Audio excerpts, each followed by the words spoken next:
गीतों के बोल बड़े अनमोल, सुनो इनकी कहानी, जानो इनका मोल। गीतों के बोल बड़े अनमोल, गागर में भरा है सागर, किया गीतों में अध्यात्म उजागर। गीतों के बोल बड़े अनमोल। गीतों के बोल बड़े अनमोल। स्वागत है आप सभी का प्रोग्राम की इस बढ़ती हुई श्रृंखला में, जिसे आप विश्व शांति दर्शन के मंच पर देख रहे हैं। चैनल का उद्देश्य विज्ञान, विश्व शांति और अध्यात्म से जुड़े हुए वीडियोस का निर्माण एवं संकलन करना है। विश्व शांति दर्शन चैनल के जनक हैं विश्वधर्मी प्रोफेसर डॉक्टर विश्वनाथ कराड़। तो आज के गीतकार का नाम बताने से पहले थोड़ा उनकी जानकारी ले लेते हैं। उन्हें जनता के लेखक की उपाधि मिली थी। उन्हें अपने गीतों की अपार लोकप्रियता का एहसास तब तक नहीं हुआ जब तक कि एक रेल यात्रा के दौरान उन्हें एक सुदूर गांव में एक भिखारी उनका लिखा हुआ गाना गाते हुए मिला। उनका कहना था, एंड आई कोट हिम, जब मैंने सुना कि मेरा गाना एक भिखारी द्वारा गाया जा रहा है जिसके पास एक रेडियो भी नहीं है, गांव में जहां बिजली नहीं है, तब मुझे एहसास हुआ कि मेरे गीत अब प्रसिद्ध हो गए हैं। वो भिखारी मुझे जानता नहीं था, लेकिन वो मेरे गाने को जानता था।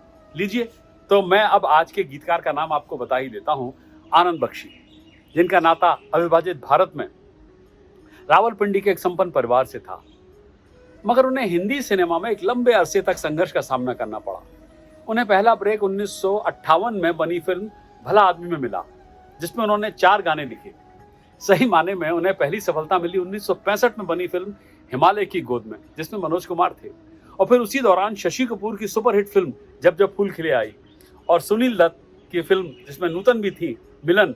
उसके बाद तो आनंद बख्शी ने अपने पैर जमा दिए। आनंद बख्शी से एक बार पूछा गया था कि क्या वो खुद को पिछले 3 दशकों का सबसे बड़ा या सबसे लोकप्रिय गीतकार मानते हैं, तो क्या था उनका जवाब? अगेन आई कोट हिम, मैं हमेशा ये समझता आया हूं कि वक्त सबसे बड़ा प्रशंसक है, वही हमें उठाता है, वही गिराता है, इसलिए मैं हमेशा वक्त का मुरीद रहा हूं। इस एपिसोड में मैं आपके साथ गीत लेखन के बारे में आनंद बख्शी की कुछ मान्यताओं और विचारों को साझा कर रहा हूं, जिनका जिक्र उनकी बायोग्राफी नगमे, किस्से, बातें, यादें, the life and lyrics of Anand Bakshi में है। उनकी बायोग्राफी को लिखा है राकेश आनंद बख्शी ने और पब्लिश किया है पेंगुइन रैंडम हाउस इंडिया ने। तो आइए इन पंक्तियों से शुरुआत करें जो वो अपनी हर नई डायरी के पहले पन्ने पर लिखते थे।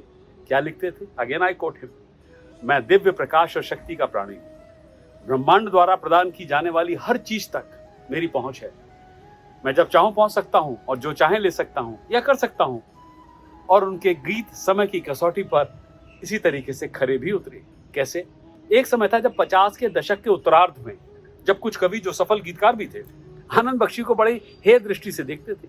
उनके सफल होने और अपने कैरियर के शिखर पर होने के बाद भी पिछली पीढ़ियों से कुछ गीतकारों ने उनके लेखन को अपने से कमतर माना, अपने से कम माना। वो अपने को बेहतर समझते थे।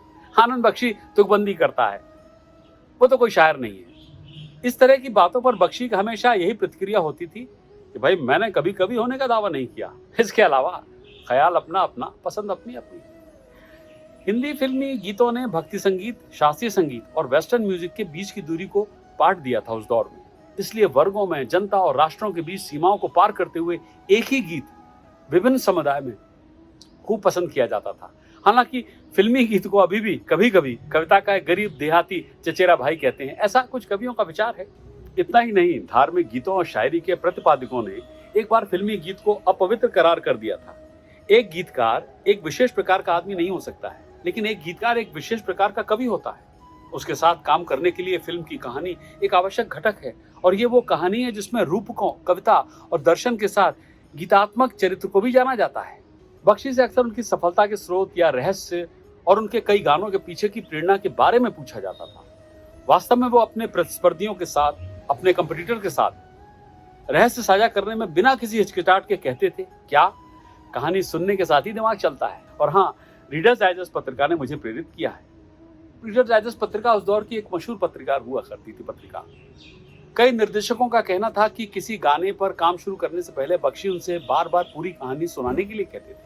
और एक बार जब आनंद बख्शी ने फिल्म की कहानी को आत्मसात कर लिया तो भूकंप भी उन्हें विचलित नहीं कर सकता था। कहानी उनके लिए गीतकार और संगीतकार की भूमिका से ज्यादा महत्वपूर्ण थी, लेकिन वो संगीतकार और गायक का सम्मान करते थे जो एक गीत के जन्म में सहायक होते हैं। तो आइए आगे बढ़ते हैं इस एपिसोड में और ढूंढते हैं उस अध्यात्म को जो आज के गीत के गर्भ में छिपा है। गीत के बोल हैं, जिंदगी के सफर में गुजर जाते हैं जो मुकाम वो फिर नहीं आते।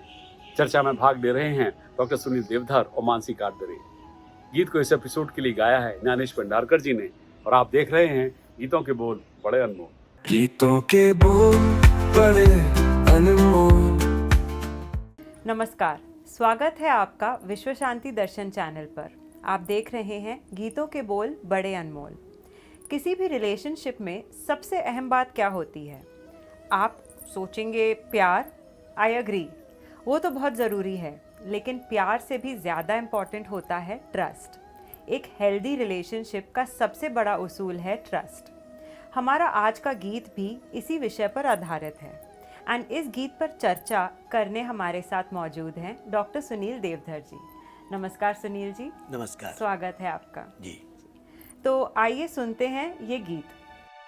जिंदगी के सफर में गुजर जाते हैं जो मकाम, वो फिर नहीं आते, वो फिर नहीं आते। जिंदगी के सफर में गुजर जाते हैं जो मकाम,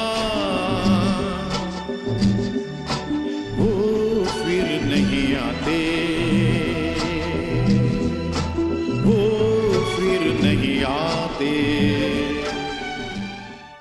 फूल खिलते हैं, लोग मिलते हैं, फूल खिलते हैं, लोग मिलते हैं, मगर पतझड़ में जो फूल मुरझा जाते हैं, वो बहारों के आने से खिलते नहीं। कुछ लोग एक रोज जो बिछड़ जाते हैं, वो हजारों के आने से मिलते नहीं। उम्र भर चाहे कोई पुकारा करे उनका नाम, वो फिर नहीं आते, वो फिर नहीं आते। सुनील जी, ये जो पहली पंक्तियां हैं पहले ही स्टैंजा में जी। इन पे थोड़ा और विस्तार में समझा सकते हैं? देखिए, गीत अपने आप में बहुत साफ एक नज़रिया हमारे सामने रखता है। शाख से गिरकर टूटने वाले पत्ते ये समझाते हैं, तेज हवाएं चलती हैं तो लोग बिछुड़ते जाते हैं, जाने वाला रूठ गया तो लौट के फिर कब आया है, दो यादों के दीप जला के किसको ढूंढने आया है। तो ये जो लोग मिलते हैं, तो ये जो मेल मिलाप है ना, ये भी जो कहते हैं ना कि सिर्फ बिछुड़ने के लिए है ये मेल मिलाप। हम भी मुसाफिर यहाँ, मुसाफिर हैं आप। तो दोनों बातें हैं।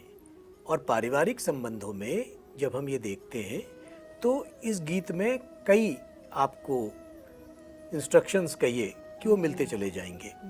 तो ज़िंदगी के का जो एक ये सफ़र है, और इस सफ़र में हम सब जो मुसाफिर हैं उनके लिए ये बात कही गई है। बिल्कुल सही। तो आगे की पंक्तियां सुनते हैं। ज़रूर। आँख धोखा है, क्या भरोसा है, आँख धोखा है, क्या भरोसा है। सुनो दोस्त दोषक दोस्ती का दुश्मन है, अपने दिल में इसे घर बनाने न दो, कल तड़पना पड़े याद में जिंदगी। रोक लो, रोक कर उनको जाने न दो, बात में प्यार के चाहे भेजो हजारों सलाम, वो फिर नहीं आते, वो फिर नहीं आते। सुनील जी, गीतकार ने कहा है आँख धोखा है, क्या भरोसा है। आज के डीप फेक ज़माने में जहाँ टेक्नोलॉजी के माध्यम से कितना कुछ डॉक्टर किया जा सकता है, बदला जा सकता है, ऐसे में भरोसा रखना बहुत मुश्किल है। और ऐसे में कोई क्या कर सकता है? आँख धोखा है, क्या भरोसा है? वो कहते हैं ना कि आंखों देखी और कानों सुनी भी गलत हो सकती है, और इसीलिए यहाँ उपाय एकमात्र है, वो है भरोसा। क्योंकि गीता में भी कहा है संशयात्मा विनश्यति, अगर आप संदेह करते हैं तो आपका विनाश निश्चित है। और यहाँ एक बात और भी है कि संदेह और भ्रांति में फर्क है। एक बार आपको शक हो गया तो आप उस शक से बाहर निकल भी सकते हैं, लेकिन आपको भ्रम ही हो गया कि ऐसा है ही। अगर आपने डोरी को सांप समझ लिया है तो वो आपको सांप ही दिख रहा है, फिर वो डोरी नहीं दिखती। तो भ्रम और संदेह में यही फर्क है। इसलिए संदेह से तो एक बार उबरा जा सकता है, शक से शक पैदा होता है। यहाँ भी वो जिसको कहते हैं, गुलजार ने एक बार कहा था कि उर्दू एक ऐसी ज़बान है जब हलक से चिपकती है। तो हलक से चिपकने का मतलब क्या है? अब इसमें दो शब्द आए, शक। ये शक जब हम नुक्ता लगा देते हैं तो इसका मतलब है दरार, और जब हम कहते हैं शक जहाँ नुक्ता नहीं है तो वो उसका मतलब है वही संदेह। तो संदेह से ही, मतलब शक से ही शक पैदा होता है, संदेह से ही दरार आती है, और भ्रम उससे बिल्कुल अलग चीज है। भ्रम का भी एक अच्छा उदाहरण याद आ गया। किंशुक कुसुम देखकर भौरा झपटा शुक की लाल चोंच पर। अगर आपने टेसू का फूल देखा हो तो पीछे काला और सामने एकदम लाल, उसकी नाक जिस तरह से तोते की होती है, तो वही किंशुक फूल तोते की नाक की तरह है।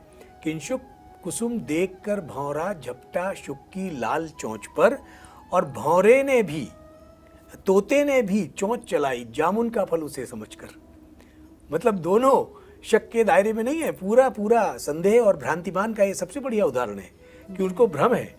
ये भ्रम हो गया है कि ये किंशुक कुसुम है, टेसू का फूल है, इसलिए वो उस पर झपटा, और तोते को भी ये लगा कि ये तो जामुन का फल है, इसलिए वो उस पर झपटा। तो संदेह और भ्रम में इतना अंतर है। बेहतर है कि आप भ्रम से तो बचे ही रहें, संदेह को भी अपने पास ना आने दें। बिल्कुल सही जी। सुनते हैं आगे की पंक्तियां। सुबह आती है, रात जाती है, सुबह आती है, रात जाती है, यूं ही वक्त चलता ही रहता है, रुकता नहीं। एक पल में आगे निकल जाता है, आदमी ठीक से देख पाता नहीं, और पर्दे पे मंजर बदल जाता है। एक बार चले जाते हैं जो दिन रात सुबह हो शाम, वो फिर नहीं आते, वो फिर नहीं आते। सुनील जी, यहाँ ये जो एक स्पेसिफिक लाइन थी, आदमी ठीक से देख पाता नहीं और पर्दे पे मंजर बदल जाता है, इसका क्या मतलब है? बात वही है, जो मंजर पर्दे पर बदल रहा है, और वो इतनी जल्दी बदल रहा है कि अगर आप ठीक से परखते नहीं हो, ठीक से देखते नहीं हो, तो आप उसको पकड़ नहीं पाओगे। जीवन भी ऐसा ही है। जीवन में भी दृश्य बदलते रहते हैं, और उन बदलते हुए दृश्यों को अगर आप अपनी सम्यक दृष्टि से देखते नहीं हैं तो फिर जो मंजर बदलेगा वो आपके अनुकूल नहीं होगा। ये सीधा सीधा गीतकार कहना चाहता है, कुछ तो बोलो आस यही है, बोलोगे विश्वास यही है, संवादों की बात नहीं है, संबंधों पर घात नहीं है, रुकी रही जो निशा के घर में ऐसी कोई प्रात नहीं है। कोई भी ऐसा सवेरा नहीं है जो निशा के घर में, यानी रात के घर में, अंधेरे में रुका रहे। सुबह तो होगी ही होगी। तो बात यही है कि आप जो भी सुबह देखना चाहता है वो अपने शक संदेह के दायरों से निकलकर आगे आए, तो आप बेहतर जीवन को देख सकते हैं, बेहतर जीवन को पढ़ सकते हैं। सुनील जी, आपको ऐसे नहीं लगता जैसे पूरे गाने में गीतकार ने एक चेतावनी दी है? It's like a list of instructions. English में एक कहावत है, to be trusted is a greater compliment than the satisfaction of being loved. तो गीतकार भी यही बार बार चेतावनी दिए जा रहे हैं शायद कि हमें शक से दूर रहना चाहिए। प्यार की नींव में भरोसा है जी। आप उससे बहुत सहजता से जुड़ जाते हो जिस पर आप भरोसा करते हो। जी। तो वही विश्वास की नींव जो है वो प्यार हो सकता है, लेकिन मूल बात अलग है। प्यार की नींव में विश्वास है, भरोसा है। इसलिए जब आप भरोसे के साथ में आगे बढ़ते हो तो आप प्यार में भी रहते हो और विश्वास में भी रहते हो। बिल्कुल सही कहा। ट्रस्ट एक ऐसी चीज़ है जिसे पाने के लिए साल लग जाते हैं, लेकिन खोने में उसे एक क्षण भी नहीं लगता। एंड फिर पाना हो तो आसान नहीं होता। इसी के साथ समाप्त करते हैं हमारा आज का program. Thank you so much Sunil ji. देखते रहिए गीतों के बोल बड़े अनमोल। गीतों के बोल बड़े अनमोल। आप देख रहे हैं गीतों के बोल बड़े अनमोल और बातें हो रही हैं गीतकार आनंद बख्शी की।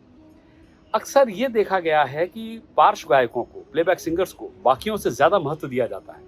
कुछ मंचों पर तो संगीतकारों और गीतकारों को श्रेय तक नहीं दिया जाता, जो न्याय संगत नहीं है। लेकिन अच्छी बात यह है कि अब ऐसा कम हो रहा है। आनंद बख्शी के लिए फिल्म के गीत लिखना भी एक चुनौती थी, क्योंकि लेखक को पटकथा के दायरे में रहकर काम करना होता था और आइडियाज और एक्सप्रेशन की सीमित आजादी को स्वेच्छा से स्वीकार करना होता था और उसका सम्मान करना होता था। बेशक गीतकार एक कवि की तरह उड़ सकता है, लेकिन उसकी उड़ान केवल कहानी के आकाश के भीतर ही सीमित होती है और यह उसे कविता लिखने की तुलना में कठिन अनुशासन बनाता है। It's a different discipline at all. एक कवि के विपरीत गीतकार को अपना व्यक्तित्व बनाते हुए कहानी के साथ घुल मिलकर उसके साथ साझा करना होता है। पंडित नरेंद्र शर्मा इस सुंदर कथन के साथ फिल्म के गीतों की कला का वर्णन करते हैं। क्या कहते हैं वो? And I quote him, film के गीत श्रोता को प्रेरित और मनोरंजन करते हैं और उन्हें यह विश्वास दिलाने के लिए प्रोत्साहित करते हैं कि वो भी, यानी श्रोता, शायद इसके लेखक, इसके गीतकार और इसके संगीतकार भी हो सकते हैं। गीत, संगीत और शोबिस पर आनंद बख्शी का कहना था कि मेरे परिवार की सुरक्षा मेरा अंतिम लक्ष्य है।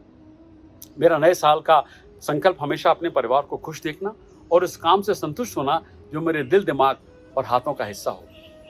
मैंने बचपन में एक शौक के रूप में लिखना शुरू किया, बाद में एक जुनून और कैरियर के रूप में, और उसके तुरंत बाद अपने परिवार की वित्तीय सुरक्षा के लिए, फाइनेंशियल सिक्योरिटी के लिए लिखना शुरू किया। और वो जब भी मैंने इसको जारी रखा है, क्योंकि मैं इसके बिना रह नहीं सकता। आगे क्या कहते हैं कि कुछ गाने मैंने अपनी रसोई चलाने के लिए लिखे, कुछ अपने दिल के लिए।